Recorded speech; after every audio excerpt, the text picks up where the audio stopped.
Yesterday, Jussie Smollett was sentenced, and he has spent his first full day behind bars, after a judge sentenced him to 5 months for lying to the police about a fake hate crime. He is now in protective custody at the Cook County Jail. The Cook County Sheriff's Office said in a written statement, that means he is housed in his own cell, which is monitored by security cameras in the cell and by officers wearing body cameras that will be stationed at the entrance of his cell to ensure that Mr. Smollett is under direct observation at all times because he is a high-profile defendant. Now, as expected, his defense attorney formally filed a notice of appeal on Friday.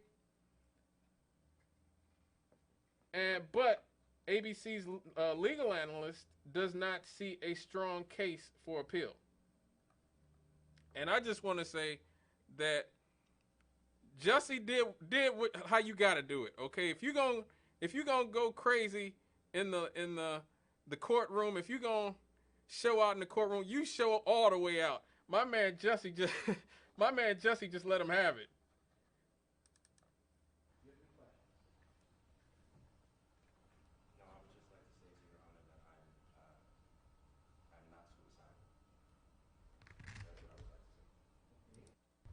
I am not suicidal. I am innocent, and I am not suicidal. If I did this, then it means that I stuck my fist in the fears of Black Americans in this country for over 400 years and the fears of the LGBTQ community. Your Honor, I respect you and I respect the jury, but I did not do this. And I am not suicidal. And if anything happens to me when I go in there, I did not do it to myself. And you must all know that. I respect you, Your Honor. I respect your decision. Jail time, I am not suicidal.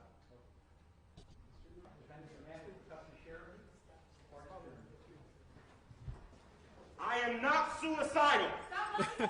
I am not suicidal, and I am innocent. I could have said that I was guilty a long time ago. Well, all right. That's what I'm talking about. That's what I'm talking about right there. You go full retard in the courtroom. I'm sorry, folks, that was offensive. But yes, I remember when this case first happened. I want to say it was in 2019, because this was, I believe, one of the last pre-COVID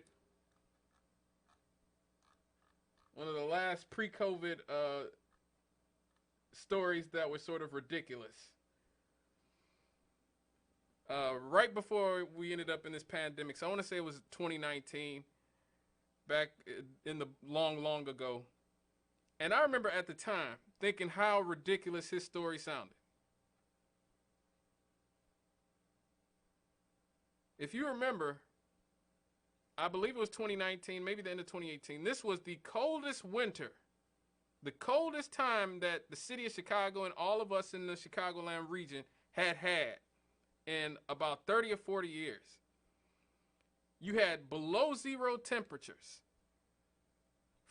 below freezing temperatures.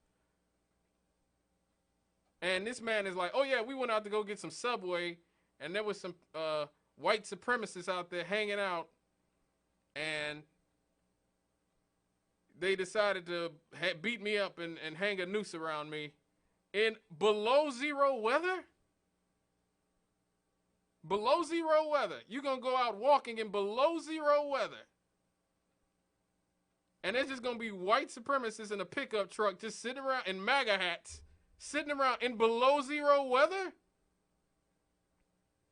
Are you serious? None of it made any sense. None of it made any sense. Why would they be sitting out there in below zero weather at 2 o'clock in the morning? Why would they assume anybody would be stupid enough to walk around in below freezing weather? It just made no sense whatsoever. At the time, it made no sense. So I never understood it. I never got it. I do think on some level though that Jussie is being I think he's being a little over persecuted. I will say that. Nobody was hurt. Nobody died. Nobody went to jail. Nobody's life was affected by this. Nobody. Now, could it have done some damage? Yes. Do I think he should have had to pay back the money of the fine or whatever? Yes, he should have had to pay it back. Fine. But the idea that Jussie Smollett should be sitting in a prison somewhere with rapists and murderers and child molesters for, again, a crime that did waste the police's time. Yes, it did. But again, he didn't accuse anybody specifically of the crime. No one was hurt. No one was killed. Nothing of value was really lost other than time and money. So I definitely think that they're being a little bit harsh on Jussie and even Hollywood. He was fired from Empire. Why? Why was he fired from Empire? Like, I didn't get that. Like, you have Hollywood, which is full of degenerates, drug addicts, alcoholics, wife beaters, child diddlers. And Jussie Smollett's the guy who loses his show? Seriously? I mean, Harvey Weinstein is just the tip of the iceberg, folks, about Hollywood. Like, seriously, it really is. And I'm glad, let me just say this before I get to this caller. Caller, hang on for a second. I am going to say I am happy that there is this documentary series on called The Secrets of Playboy that have just come out. And for many years, Hollywood liberals, the corporate liberal media, worshipped Hugh Hefner like he was a saint. This was a guy who had liberated women. He invented liberating women. He liberated Americans sexually. And they all kissed his behind for a gazillion years. All your favorite celebrities and Hollywood people, even the female celebrities. Oh, Hef. Now he's dead. Now they want to come out with all these stories about how Hugh Hefner was, committing bestiality and pimping women out and doing all these horrific things at Playboy. Where were you at when it mattered?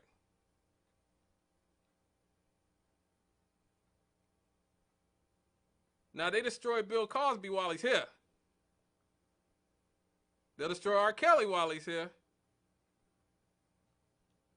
They tried to destroy Michael Jackson while he was here. And after he was gone, he got a posthumous documentary about how horrible he was. And now they're trying to destroy Jim Brown while he's still here. But Hugh Hefner got the courtesy of being dead when they finally revealed how much of a disgusting human being he was. Stay classy, Hollywood. Stay classy. Let me get this call. Hello, caller. Hey, Scott. What's up? Jussie got what he deserved. Jussie who? Jussie Smollett. Oh, yeah. Got what he deserved, man. I have friends that live down there. I know people that own business down there because I dock a boat down there. Yeah. And he did cause, with what he did, it caused problems down there because we have a yacht club down there. Yeah. We had people that wouldn't even come in the yacht club because the yacht club down there consists of white, black, Mexicans, and everything. We knew we had Trump supporters down there and everything. They were scared to come in the yacht club. Really? Because they figured they were going to be ridiculed. Really? We had a guy who had a business down there who was a Trump supporter. His business got damaged. Wow. See, that's what I'm saying. Everybody don't know the whole thing about, because you don't live there or you don't go there. This is when the media controls things. Yeah. Okay, Kim Fox. I don't see Kim Fox getting reelected at all. Oh, there's no way. There's no way. I don't see Beetlejuice coming back at all. Oh, no. There's no way. There's no way. She said that about them Italians. Yeah, and then to get in a meeting and tell him you got the biggest penis. Yeah. Come on, I'm telling you, I deal with Lori Lightfoot when I was in law enforcement in Chicago, and she was the attorney for Coke. Mm-hmm. And I know how she treated black men. Oh, I bet. Black men, it was like she was more superior. You don't say nothing to Lori. She would come in there and I mean literally down talk black officers. Like if you don't go with my rules, you lose your job. And when she became mayor, I guess she really thought I think she really thinks she has one. Yeah. It certainly seems that way. And Kim Fox with this gene with Jussie, she was trying to whitewash it from the beginning. Yeah. From the beginning. Yeah. And if you look at the arrest records and the people that have been released that are being released out of the county jail, mm-hmm. and she said that when she got elected, I'm not going to be prosecuting these crimes. I'm not going to be doing this. I'm not going to be doing that. So you people had it in their mind already. Hey, we got a system that we can do what we want. I'm watching people that facing murder charges out on house arrest. Same thing here in Lake County. You watching people, the shooting where the 5 black men got caught on video shooting into a house, and she didn't want to prosecute. And when being from Chicago, knowing how Chicago rolls with the younger generation, when they see that, we all good. You even had a video of a young 13-year-old walking around with a gun saying, if I get caught, I'm going to get let back out. Now, what Jussie did, just say he got away with that. He'd have been the face for the LGBT. Yeah. Black folks would have loved him because it's Jussie, he's black. It was racial. You said he didn't go out to anybody specific, but he did go out to a group, white men that were Trump supporters. Yeah. Now, as somebody who used to work in that area, and ain't no way at 2 o'clock in the morning you gonna be down there in that weather. No way. No way. No way. And I had to work down there by the lake. And you driving down Lakeshore Drive, which is on Lakeshore Drive now. That wind comes off that lake so hard, you ain't walking to get no sandwich at 2 o'clock in the morning. Oh no. And another thing, in a lot of those apartment buildings down there, they have restaurants in the bottom of them. And then if you did security down there one time, those people that live in those apartment buildings, they do more ordering out than they do going out to get food. Right. If it's not the summertime. So I agree with you 100% from the beginning. This was just too shady. Right. Too shady. Right. And who will walk around with a noose on their neck? That's the first thing you would take off. Am I right? Yeah. Yeah, that's pretty ridiculous. No, I'm not going to take it off. I got to wear it to the hotel. I guess he thought he was doing a scene from Empire. Yeah, I guess. Apparently so. In court, when he said, I'm not suicidal, you're right, you're not suicidal, you crazy. Yeah. To even think something like that would go through, and I think he needs to get an Oscar now for that court scene. Best drama scene in the courtroom. That's what I'm saying. And, hey, the man even brought his 92-year-old grandmother. Exactly, he brought his grandma. Ain't nobody think this grandmother in 3 years that he been going through this. And his brother and them, they talking about, well, this is going to make people not report it. No, what he did is going to make people not report it because you're basically saying that the LGBT will lie. Mm-hmm. Black folks will lie to try to prove a point. Mm-hmm. And you said you're surprised he got fired from Empire. Okay, a white man that gets sued, a white man will get fired from a job if he uses the N-word. And have you seen this case in Atlanta where the kids came to school with the guns and one girl, 18 years old, they found the gun in her backpack and it was caught on police camera. The principal, who's a black man, was standing up there talking to her, and she's standing in front of his face. And they had already removed the gun from her book bag, and the police was there. Well, he got upset because the principal was chastising her, and she slapped his hand and knocked his phone out of his hand. Oh, So I he think I saw immediately that. grabbed her and put her up against the wall. Now, when I first saw the picture of this girl, I didn't think it was a girl. I thought it was a boy. Yeah. Until they said the name. And at first, the school wanted to fire him, and now they're saying a 20-day suspension. But that's what our teachers and our educators go through, like the same situation at Westside with the 70-year-old teacher. Right, Daryl. We got to go to a break All really right, quick. man, I'm gonna let you go. It's all good. We got to get all right, ready. man, you have a good night. When we get back, we're gonna have Kenneth Joseph